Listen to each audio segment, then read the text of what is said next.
You should find out what you don't want to do before you will know what you really want to do. Welcome to Everyday Masters, the show where we seek to understand mastery, people who have it, people who try for it, people who struggle with it, and how we all manifest it in our own lives. Welcome to Everyday Masters. Everyday Masters. Everyday Masters.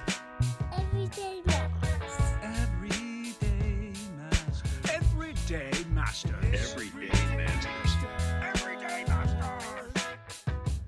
Hey, welcome to Everyday Masters. I'm Maury Sterling, and I've been an actor for the last 30 years. You probably have no idea who I am. And I am Craig Diamond. I've been in marketing for 30 years. I've got a master's in psychology, and for sure you don't know who I am. We came up with the idea for this podcast because as an actor, one of my favorite things is getting to talk to the specialists they bring on set. All the people who come to set to help us actors look like we know what we're doing.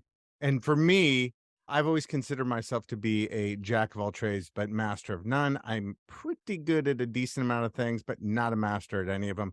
I'm excited to learn how to become a master if that's possible. The aim of the show is to absolutely talk to people who are obviously experts, but we also want to talk to the everyday master, people who've been doing things in their lives for years with passion and discipline, and nobody may think of them that way, but they are absolutely masters. Now, welcome to this episode of Everyday Masters. What's up, Craig? What's up? How you doing, my brother? I'm doing great. How was your week? What's been going on with you? You took a trip. You took a It was trip. great. Yeah, we got out of town this week. We went back to my wife's hometown in Montgomery, Alabama, and I loved it. We had a wonderful time. It was amazing to introduce my son to part of his history and where he's from. And that's a lot about the week was like. It was about family. It was about history, good, bad, and ugly. It was about how wonderful people are and different place in this country, very different from where I grew up, which for me is great because I think that ties right into our guest this week. But let's hear from you first, and then we'll talk about her. I've just decided to master everything and just nailed it all. Everything I set out to do, I just did a little bit better than perfect. We've done these interviews and being on the inside, I feel like the master of everything, of literally everything. Like everything. Like whatever. Like I was like, oh, maybe I'll crochet a blanket. And I was like, boom. Hey, Amazing. Yeah. So this is working for me. Thank you. Thank you for the Excellent. podcast. It It's is- really, it is fun. things are great. It is fun. I'm So enjoying who we got this? So this week we have Jennah Robinson. She's a pastry chef by trade. She has a really cool story about where she started and where she is now. And a lot of what she does with food, and we'll talk about it in the interview, is about history and the history of food and culture and where we come from and how that's expressed in what we eat. And she's also just really cool. This interview was really the notion that people set out to find their passion and follow their passions. If there's one thing we've learned about masters, they are people that are dialed into their passion. So without further ado, let's talk to Jennah Robinson. Hi. Hi, Jennah. Welcome to the show. Oh my gosh, you guys have all this equipment. Thank you very much for taking the time. Yay, thank you for having me. I cannot wait to ask you a gajillion questions. Okay. I'm down for it. Let's do it. One question we start with on the show, how did you feel or what was your response when I asked you to be on the show called Everyday Masters? My initial response was definitely, oh no, that's not me at all. But after hearing the pitch and what you guys were talking about in the podcast, I definitely see where you're coming from. And I am definitely not a master, but I am working on it. So, We'll be the judge of that. You sound like you have a fascinating story, starting in a place called Bermuda. Yeah. And then rolling through one of the biggest universities in the United States. And now you're this incredible pastry chef in Los Angeles. That is quite a journey. Whenever I relate it, I start telling all the sort of stuff. It doesn't really make sense when you lay it all out on paper. As it was happening, I feel like it made more sense.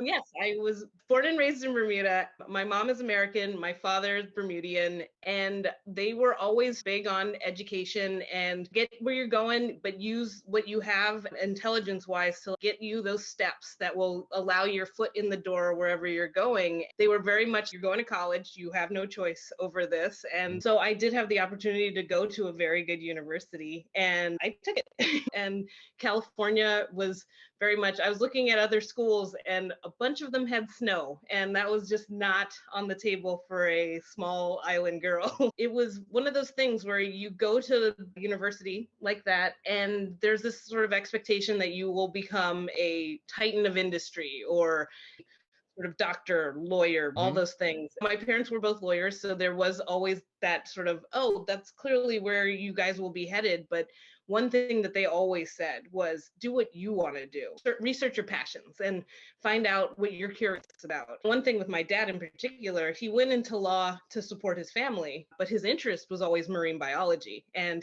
he had that connection to the ocean from being from an island. It was always a part of his life. It wasn't what his career path led him through because nobody was paying marine biologists anything they could support a family on. He always loved it, and it was a part of who he was and who we knew him as. So he was very much, you don't have to go be a lawyer. We were never interested in being doctors and that sort of thing. So when I left school, I took the next job I found, which happened to be across the street from the university, working in customer service. Why don't you tell everybody what you actually were studying at this tiny little institution called Stanford University? Yeah, I appreciate that. I was studying biology. My original plan was to go into either the veterinary sciences or zoology. That was where I was headed right out of high school.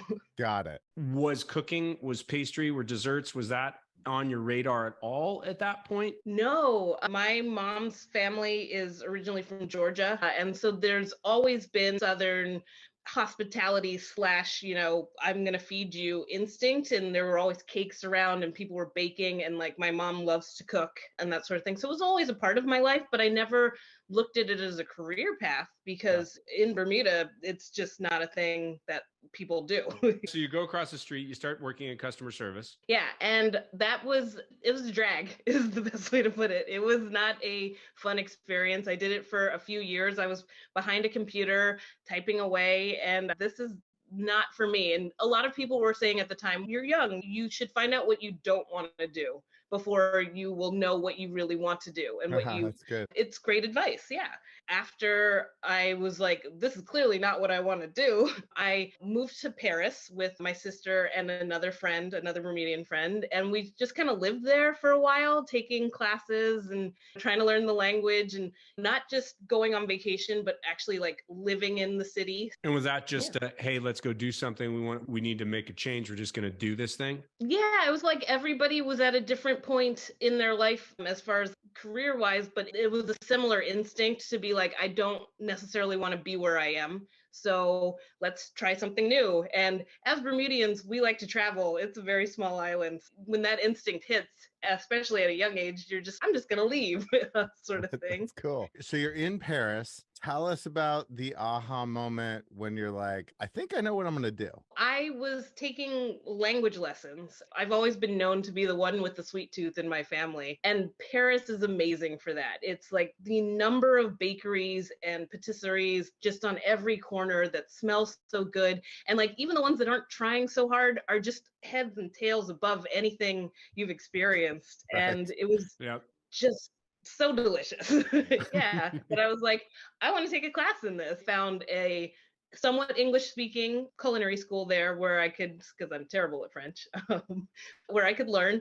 And we were making chouquettes, which are essentially profiteroles, that same dough. They sprinkle these large chunks of sugar on top and you bake them in the oven and they puff up and they're hollow inside, but they're so good. And I was like, yes, I want to do this. I want more of this. I want to eat this is what I want to say. Yes. Yeah. I'm catching the spirit here. I like it.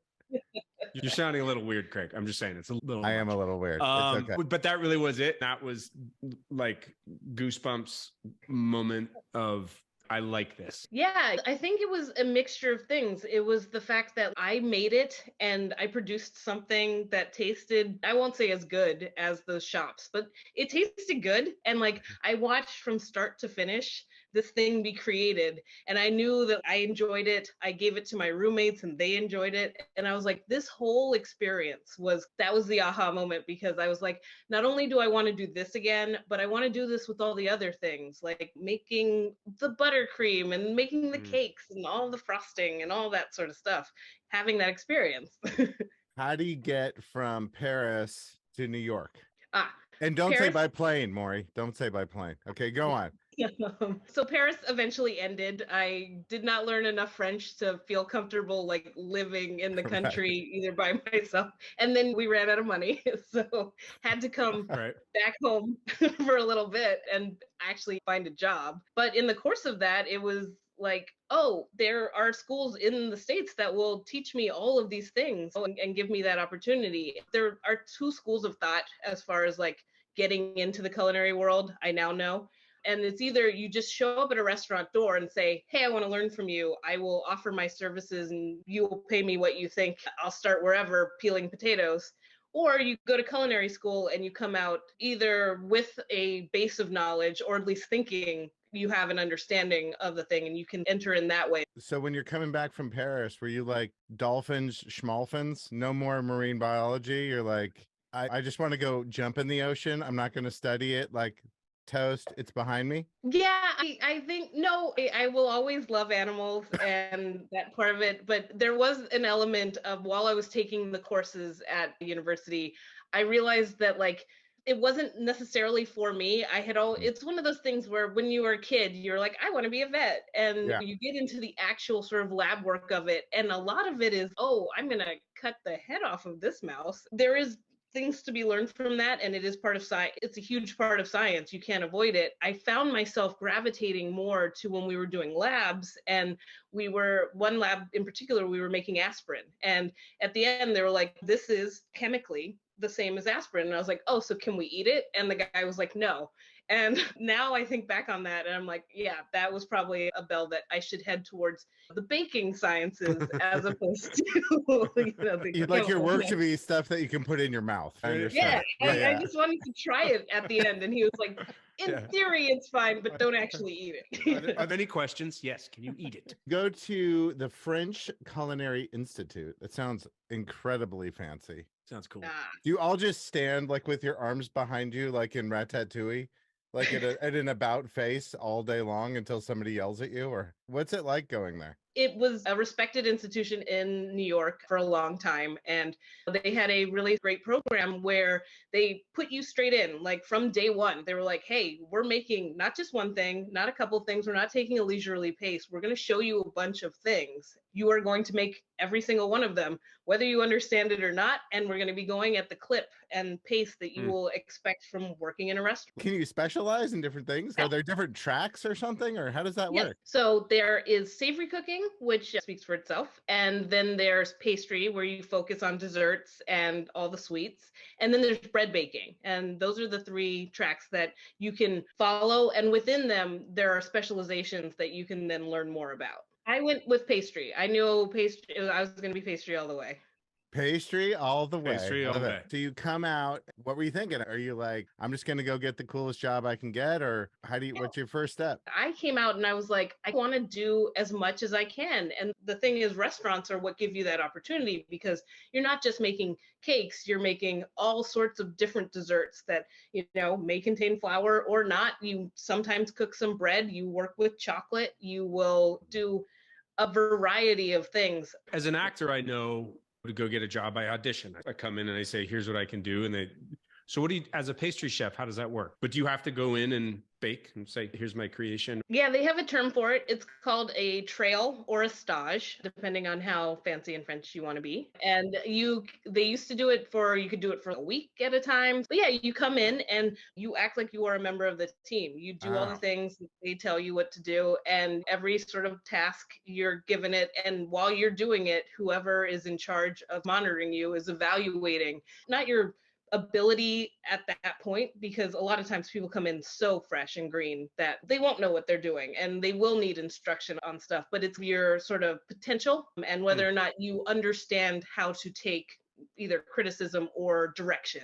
When I got out, the school had a great alumni network, and they would go around and stage, as I was saying, at different places. So I went to a few restaurants and I had various levels of success, in my opinion. And it helps you focus. You see what type of restaurant you feel comfortable in just as much as they feel comfortable with you. I had some stages not go well. Some people take themselves very seriously. I'm not one of those people, I hope. Did you have any epic fails? Yes, absolutely. Some of the places when you stage, they set you free. They're like, here is a list of things, and you will have to complete them by the time you are done with your time here. And they will point at stuff. They'll be like, the butter's in that fridge, the pots are over there, and go. In other places, there's somebody basically holding your hand the whole time and being like, okay, this is how we do it. This is how we want it to look. And one of the very first places I went to, they were just, oh, make this enormous batch of meringue. And I was like, okay, cool. I know how to do that. I had made it on a very small KitchenAid style mixer before. And they gave me a giant industrial mixer. And I was just shoving butter into the machine. And it was growing and growing. And I was like, I think I should have split this into 2 batches, but I've already started. So I kept going. And then it spilled everywhere. And Yes. the guy came back. Was just like, what did you do?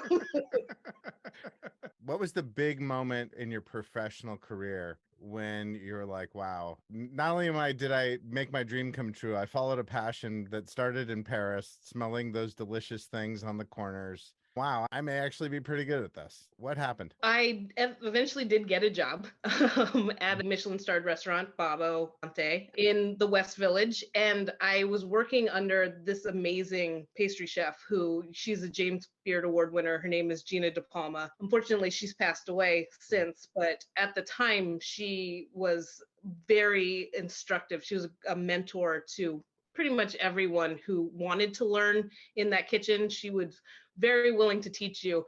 And she had a way about her. She wasn't going to take a lot of nonsense from people. She was harder on the women because she knew what the difficulties with the industry is for women, and she wanted them to be prepared for that. So she was very much, I'm going to work you and make sure that you know what you're getting into. Being in that environment, like I still remember when I walked into Babbo to do my stage, I was like, this kitchen is small, it's busy, it's loud, it's hot. And by the end of the night that I did my stage, I was like, I want to go back. I want to do this again. I'm so excited. Cool. What was it that gave you that feeling? It was just the energy and the vibe of it.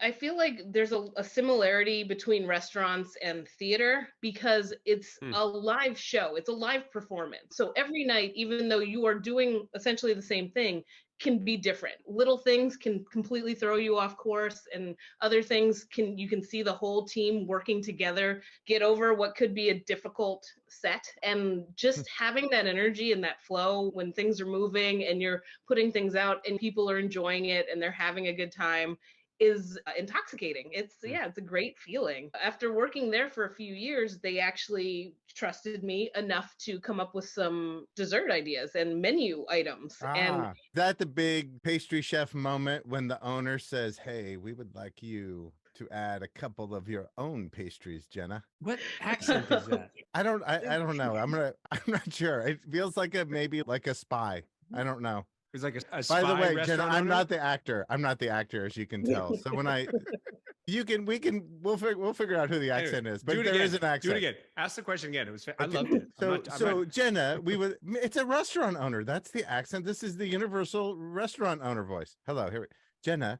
We would like you to add some of your own dessert pastry ideas to the menu. It didn't actually happen like that. That would have been cool. That would have been very. Tell us how it actually happened. So the reality of it is you do your own thing and the owner will eventually taste it when he comes in, or he or she comes in to eat. But the pastry department is its own sort of autonomous thing. It happened that we were going from winter till spring. All the produce is changing and we're changing menu items that, like, winter is a dark time. You have a lot of chocolate and rich and heavy and warming things. And spring is when you finally get vegetables and fruit that is bright and airy and stuff. And so my boss at the time was just, we should change the menu. Do you want to handle this dish? And I was like, okay. And I didn't know what that meant, but I was like, I have an idea. I've had ideas the entire time I've been working here. So I conceptually took what I knew of the restaurant and like what we like to provide and what sort of dishes we put out. And I put my own spin on one of them and I recreated this pudding cake. It's one of those self-saucing cakes. So you cook it and it makes a cake layer on top and underneath there's a little pudding layer. It's delicious.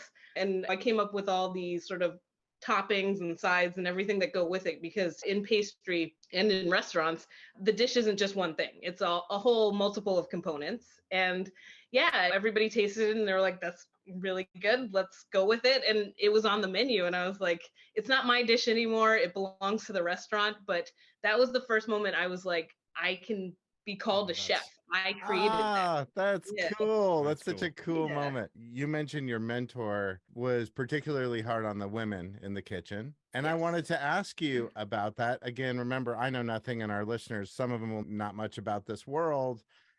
You're a woman of color. What is that experience? Was that a major hurdle, challenge? Yes, it is a part of my experience of being in kitchens. I've been in kitchens for over a decade now.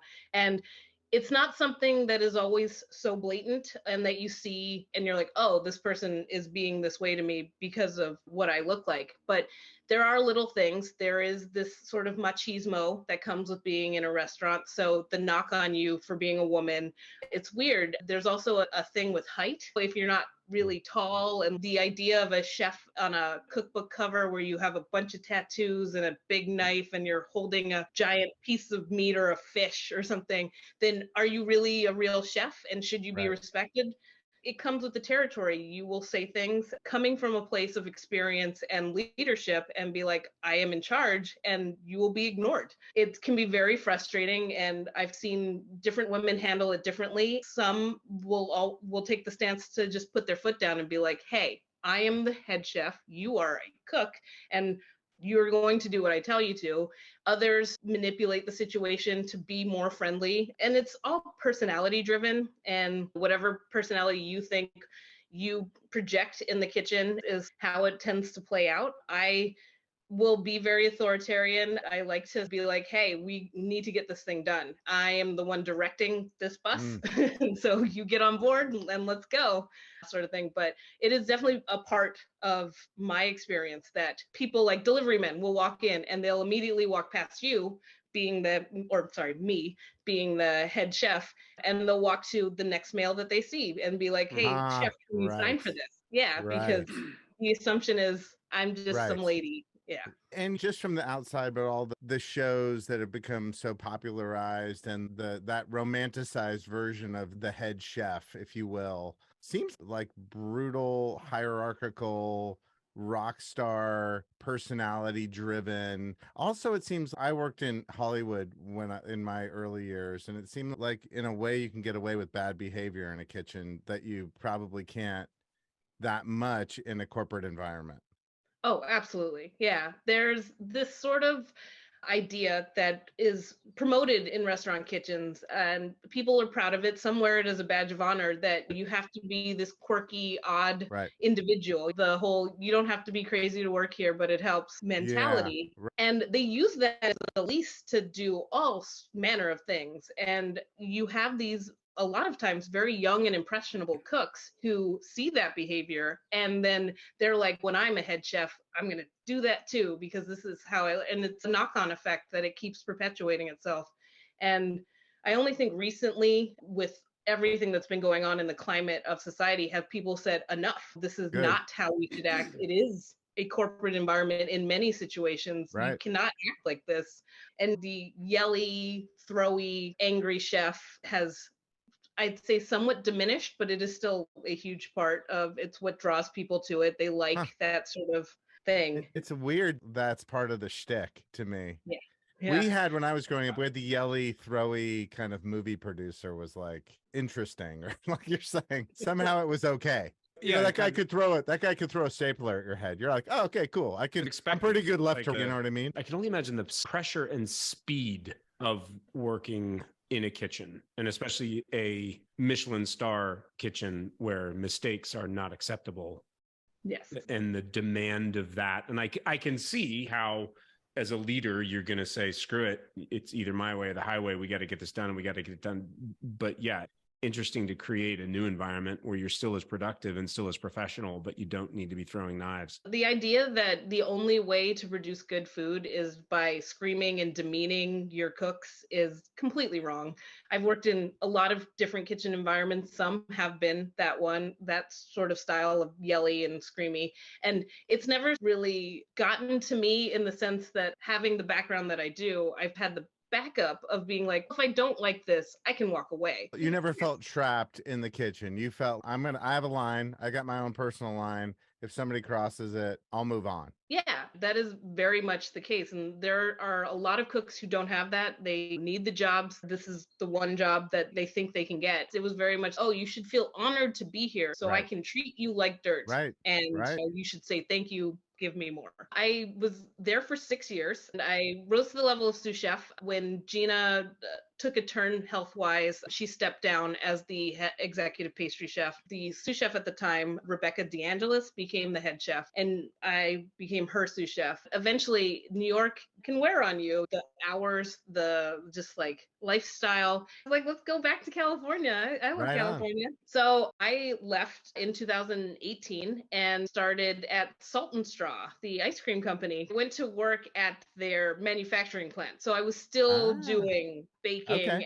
and cooking and that sort of thing. It was just a completely different setting. It was a commercial kitchen setting. You're telling us you were a master of ice cream. I feel like that could be a dream job. Maybe my dream, just ice cream. Got it. So you did that for a couple of years and then you moved over to Playa Provisions. Playa Provisions is a restaurant concept in the Playa del Rey area, and the head chef is a celebrity chef. Her name is Brooke Williamson. She was on Top Chef about 10 years ago, and she and her husband, Nick Roberts, they've had several restaurants in the past, and right now, this concept is essentially 4 different places in one. So there is a full-on restaurant, a cafe area, a whiskey bar, and then an ice cream shop tucked into the corner. What are you doing there? I help with the production of all of the pastry goods that go in the cafe. We spin the ice cream fresh every week.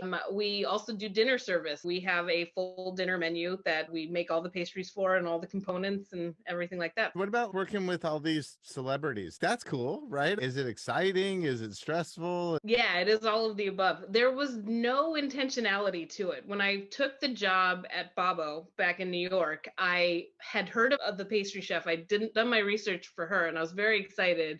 And then she was like, oh, do you know that this is a Mario Batali restaurant? And I was like, I had no idea. And it didn't really influence my decision to take the job. It was just, oh, that's cool. He's on TV. When Mario Batali comes into the restaurant, what's the experience of that? The first time I met him, he was in the middle of a shoot. So it was like we trotted out and then my head chef was like, oh, these are our new pastry cooks. This is Jennah. This is whoever. And he was, oh, hey, hi. Okay. And then he's got to take this phone call. It was very anticlimactic.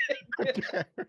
Did it ever change? Did you become close? Is there always a lot of distance or? No, there is some interaction for sure. Like he would come into the kitchen, but he tended to trust his executive chefs. I still remember the first time I was in the kitchen and he walked in, I was making this cake. It's like a flourless chocolate cake.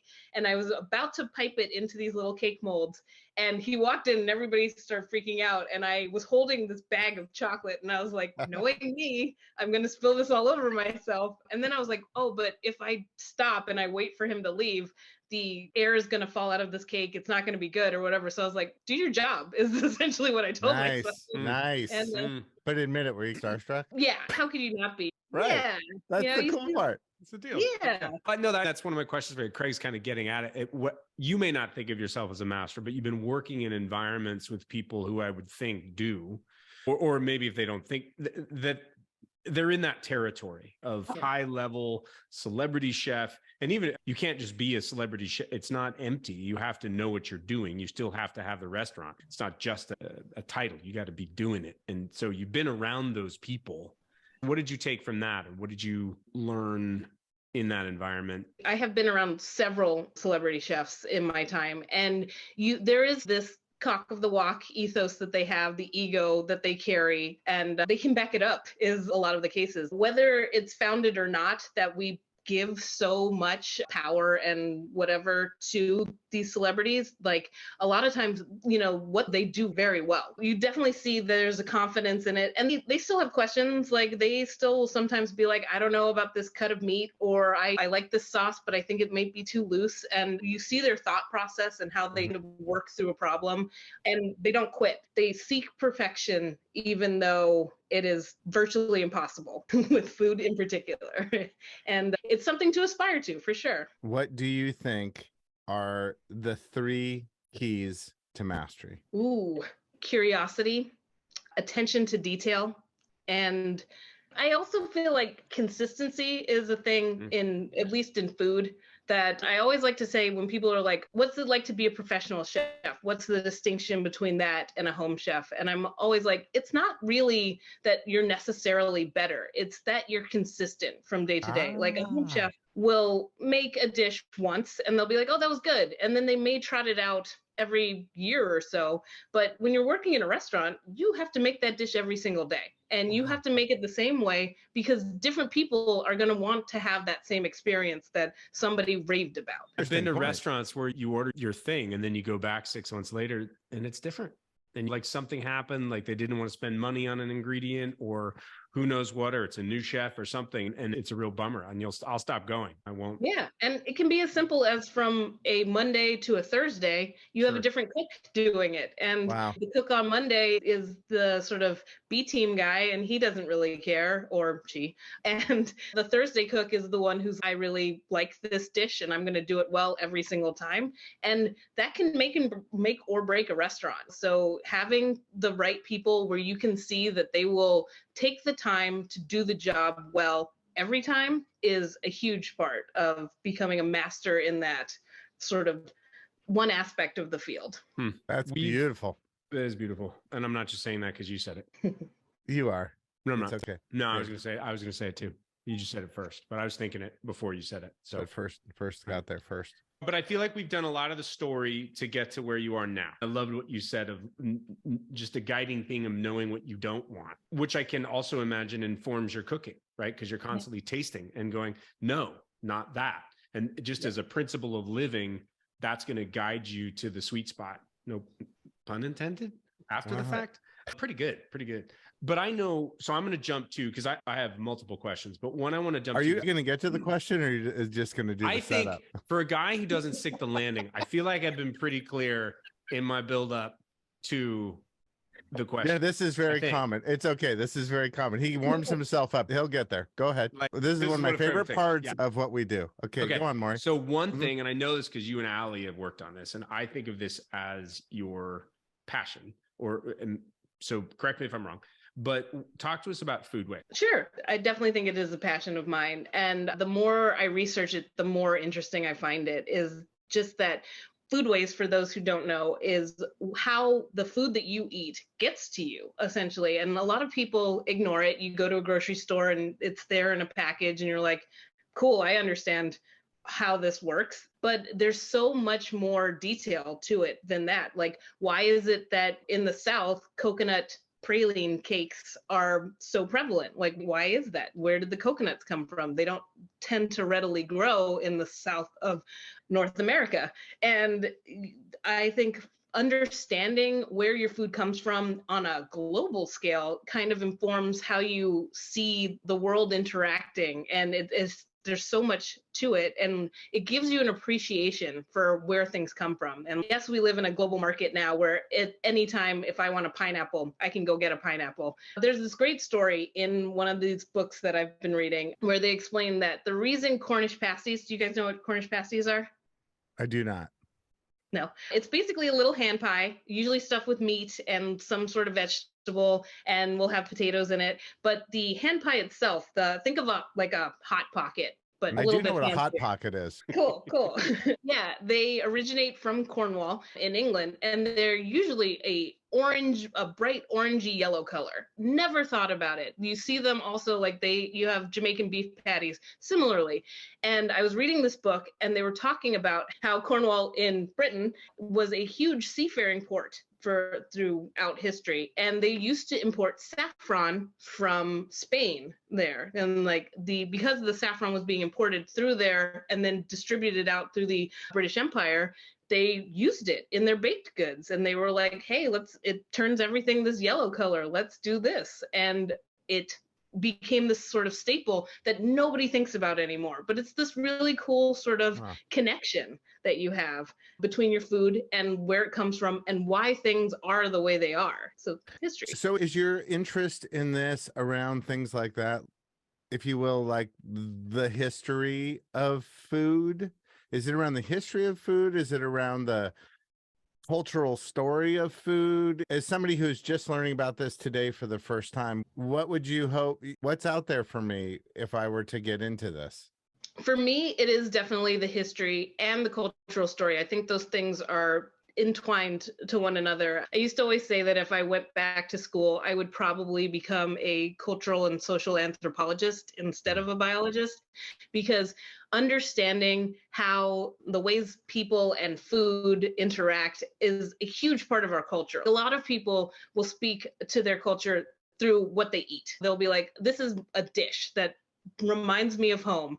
And I come from an area that is very much on a lot of trade routes, and there's a lot of cultures that interact and come into play. And we don't have a hugely definitive Bermudian cuisine. People don't point to it and say, that is a Bermudian dish. Pretty much every dish that we have, you can link to another area or another place because those people came through Bermuda and they stopped for a while and they made that thing there, and people took to making it as well.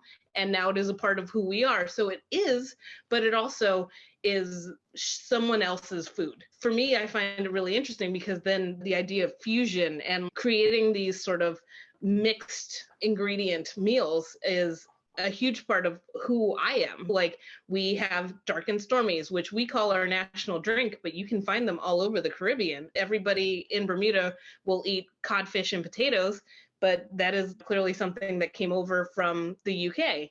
And you have all of these sort of interactions of food, and they tell the story of who the people are because that's where they come from. So I find it fascinating. I feel like I either heard you sing it or, yeah, I think you were talking about it. It's sort of the relationship between sugarcane and slavery. Yes. A lot of places, especially pastry books and cookbooks, won't acknowledge it. They will just be like, hey, go grab your sugar. You're going to need a cup for this recipe, 3 cups for that recipe. And they'll just consider it a staple ingredient. And there's this really great book called The British Baking Book. But in the very beginning, in the introduction, she acknowledges that the reason that sugar is so prevalent is predominantly because of the slave trade. And you cannot, you can't bring up all of these historical recipes and say, look how great these are, without acknowledging that, because it is a part of the history. And like, people do like to shine away from the icky stuff, but these are things that we need to know. Are you saying with that particular example that the reason recipes could afford to ask for so much sugar is because there was so much sugar, and there was so much sugar because of the slave trade that was going on? Yes.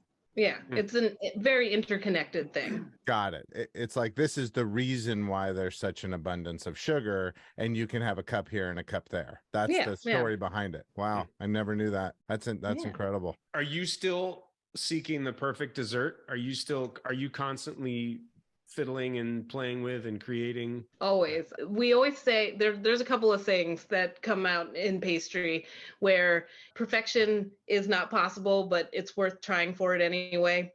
And then there's the very true saying that I've heard in restaurants is that perfection is the enemy of the good. You know, right. You can seek perfection, but in especially a restaurant setting, there's just no time to spend all of your time trying to perfect one thing. You have to acknowledge that some things will be good, some things will turn out great, and that is great. And every day you just come back and try to do better. And that's the way I look at it. Okay, I did a great job with that. I can do it again, or I can do better. And I did a not so great job with something else, and I will do a better job the next time I come for it. It's all part of the process.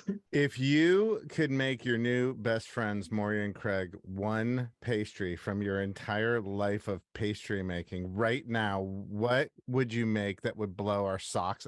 What would you make that would blow our Black hats, glasses, and gray shirts off.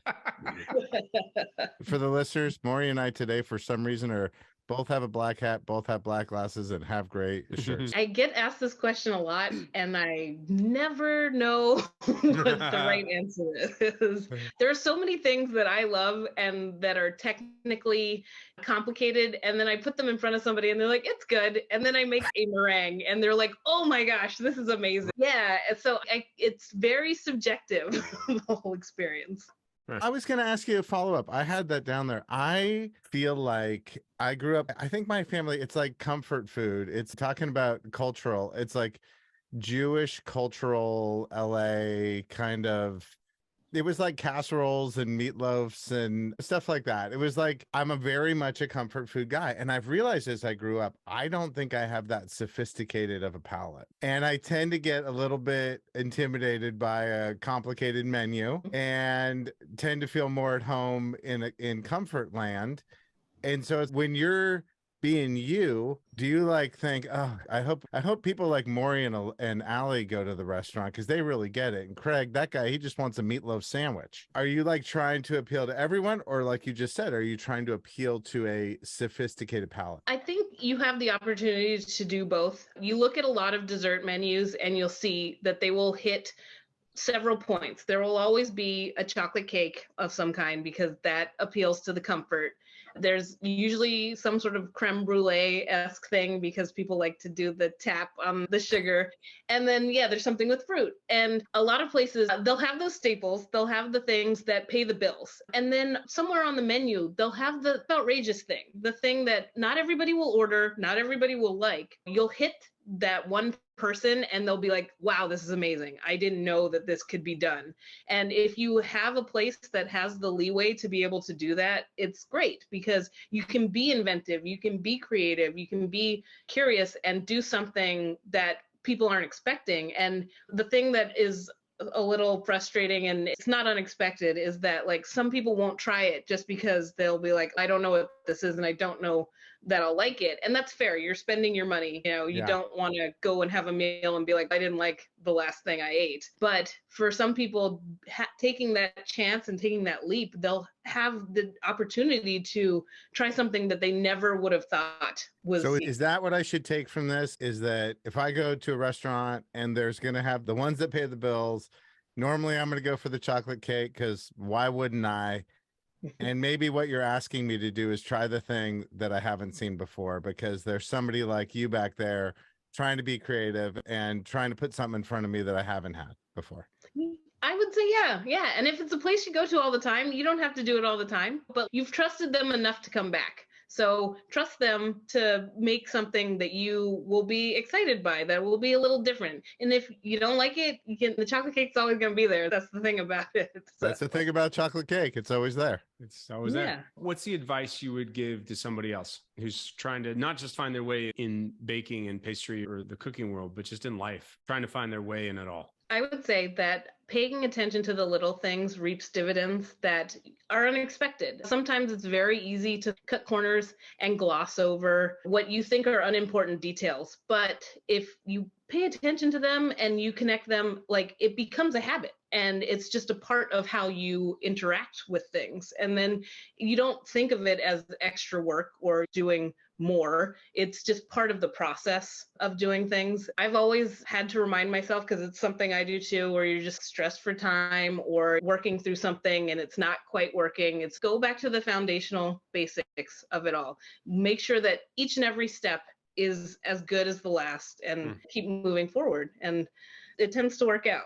What's the best part of what you do? All the things I get to eat.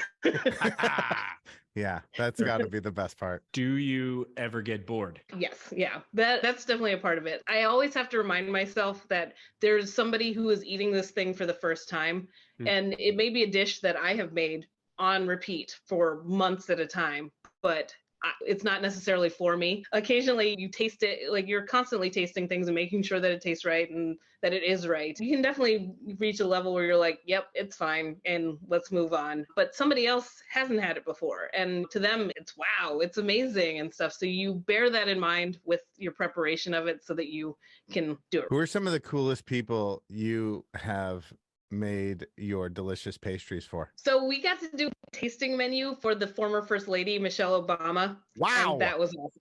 Yeah. Wow. Yeah. Yeah. That's cool. It was, I met the head chef and the head pastry chef for the White House, which was That's cool. exceptional. That's Both cool. ladies, girl power. Yeah. And so what did Michelle Obama say about your delicious pastry? Do we know? She had a selection of 4, I believe it was, and she picked one for a dinner that she was doing at the White House. And yeah, she loved it. She apparently ate the whole thing. So that's really cool. What's your ultimate goal? Do you want your own store? Do you want your own bakery? Do you want to have a place where you get to run the show and it's your stuff? I've been thinking about this a lot lately, and I definitely do. I love working with other people. I feel like pastries in particular are a very collaborative experience. You get the sort of best result by having a couple of different people giving their input. But every once in a while, I'm like, oh, I really want to do this. I do have a tendency to lean towards Eastern Atlantic, British-ish tastes, and we're in Southern California, so it's not necessarily the vibe that people are going for. So it would be cool to be like, let me try this out. This is what I'm interested in doing, and not have it be like, that's not what our concept is, which is the limiting factor whenever you're working for someone else. But I also think that we were talking about this sort of cultural anthropology aspect of it and understanding the history. Like, I love the history of food. There's so many interesting and random stories that come about that are connected with food. And every time I find a book that has anything to do with that, I will gobble it up. I love the fact that carrots are orange because some king was like, I really orange. I don't care that there are purple and white carrots and yellow carrots. I want them all to be orange. And so now we all eat orange carrots because of him. Are you serious? Yeah. I never knew that. That's true. Yeah. William of Orange, the Dutch king, was really into orange. Yep. And he turned the carrots orange. Yep. He brought orange carrots to his court. It became a fad, and all of the farmers started growing orange carrots. And now orange is the predominant color for carrots for no good reason. No way. That is so cool. Is mastery available to anyone? Can anybody be a master, in your opinion? I think so. I definitely think so. I think it all comes down to personal accounting and your integrity as to what you can do any job to whatever level. But like, it's when you decide that you want to do it well and you repeatedly want to. My dad used to always say that, what's the point of doing something if you're not going to do it well? And I took that to heart that, if I'm going to spend my time and my energy doing something, I'm not going to half-ass it. So I feel like if anybody takes that stance, they can reach the level of mastery. I hope this is all right to talk about, because I know you just lost your dad. And my question, was he a huge influence on you? We started to ask that more and more. So the people in our lives, in our immediate lives, who have influenced us and say those things we live by of if you're going to do it well. Yeah, I would absolutely say so. Both my parents. I think it was less of the sort of cheering me on with what I was doing, as much as the way that they lived their lives and how I watched them do what they did, and the way they interacted with each other, the respect that they showed to how you decided you wanted to live your life and like how you wanted to be. If it makes you happy, then you should do it. If you think you can find a profession in your passion, absolutely. And they were never ones to say I had to go in a certain direction or had to be a certain way. They were very much supportive of whatever I did and whatever any of us did. And I very much appreciate that, because I know it is not always the case. Oh, by the way, at the end of this whole interview, Jennah also was on the Bermuda national field hockey team. Oh, just in your spare time? You just happen to make the national team for field hockey? Like, hello? Is there anything you're bad at, by the way? No, there are plenty of things I'm bad at. I don't buy it. I don't buy it one bit. So also the national field hockey team. Yeah. Bear in mind, Bermuda is a very small place. So it's a lot easier to make the Bermudian national squad. than it is to make, say, the American one. But yeah, when I was younger, I was very heavy into sports. I think it very much a connection with what I do now because they are both very physical activities. Yeah, field hockey was a great team sport. I got into it randomly at school. My head coach was the economics teacher, and he was like, hey, you could be pretty good at this. So, I would say you were. Thank you.